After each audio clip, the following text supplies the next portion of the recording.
Hi, Martin. So, what are these different stages of consciousness development that you talk about in all your books and in all your workshops? I'm like very interested to know about these different levels. Can you explain them to me in a way that I can understand? I hope, yeah. So, over there we have these little dolls. Can you give me the little one? Yes. So that was you when you were born, and you can imagine you were basically at the very bottom of the consciousness development stairs that we're going to use here.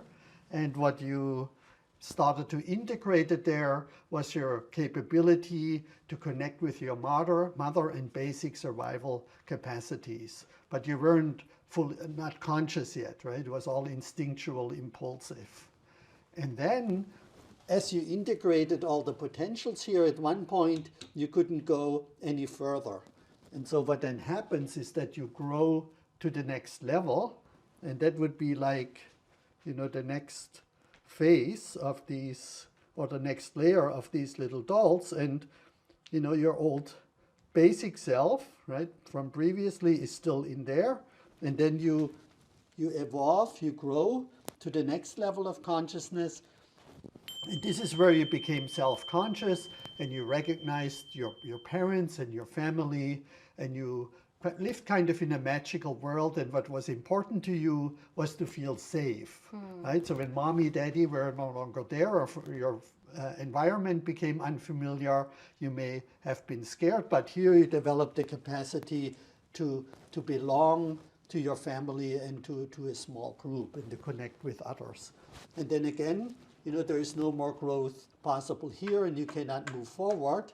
And then you climbed the next level and you integrate the previous levels, and you see yourself becomes bigger and bigger, and you go up to the third level, which we call the egocentric level. And this is where you claim your individuality, where you want to be free, you want to be happy, you don't want to think much about the past and the future, right?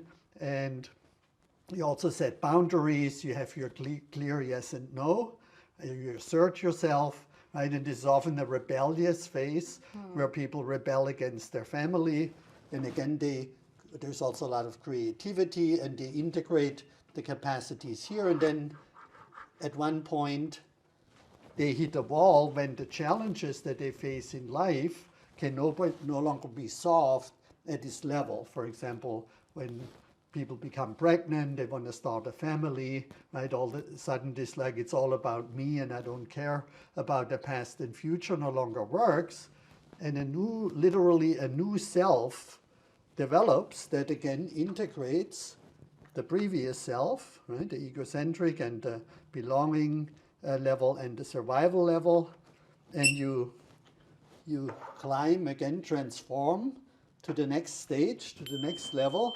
And this is where you integrate your capacity for playing by the rules, for stability, for order, right? And usually this order is given by a higher power, like a religion or a teacher or a government organization or a school or something like that. Does it coincide with age? Yeah. So usually, obviously, this is age 1 to 2, and then 3, 4, 5, and then we have this what Americans call the terrible twos, or often later, a little bit later in life, we develop the egocentric stage, and then this usually happens around age 15, even though the age can be very flexible. Some people never make it from here to here. They stay in the egocentric stage, and you probably know some people are very self-absorbed and it's all about them, right? And they never really learn to fit into society and to follow rules and order, right? And again, this capacity gets integrated here, and then again, people hit the wall, and then yet a new self emerges. And for a lot of people, this next level never emerges. So we have about, depending on the country, maybe 40, 50% of the population who are at this mythic right and wrong thinking, us versus them thinking stage. But some people make it to what we call the rational stage. So they transform and they move up here. And this is the stage of science, of freedom, of democracy, female rights, feminism emerges at this stage, and where people really want to use their own capacity together with others, right, to seek the good life, to seek happiness, freedom, success, wealth through education, right, and rational thinking. And often this is very materialistic, very money oriented, right? And then they may have a burnout, right? They have all the money, all the success, and they're still not happy, right? And then this happens not that often. They climb to the next higher level.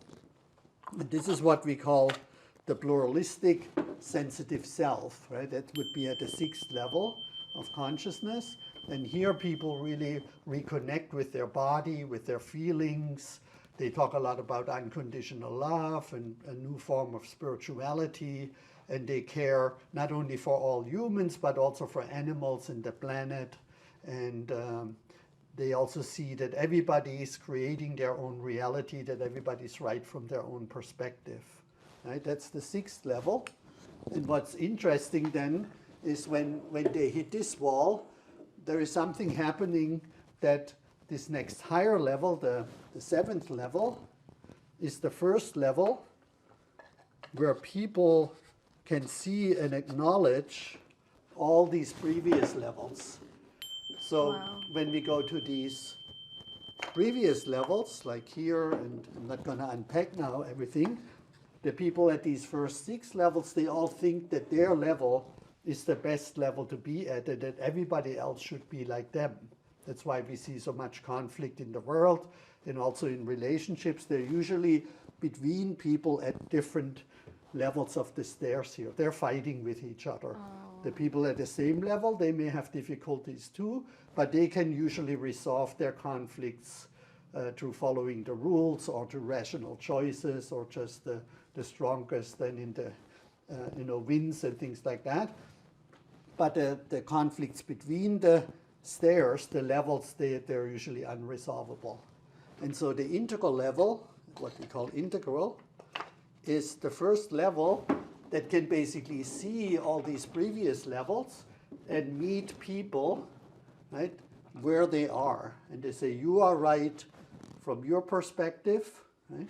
And you are right from your perspective, you are right from your perspective. And I'm the first one here at level 7 who can basically see this, that people cannot change. This is just where they are in the moment. And this transformation to the next higher level usually takes like 2 years or something like that. So this growth, right, doesn't happen overnight. It's a slow process. And so level 7, the integral, is the first one that can see that. That's why we call it integral, because it integrates the healthy capacity, the healthy aspects of all the previous levels, and it transcends the limited views, right? Because this person here sees more than this person here, and this person sees more than the person here, right? So the higher up you go, the broader your worldview gets, the more people you include in your thinking. That is really interesting to be able to show this through these Russian dolls.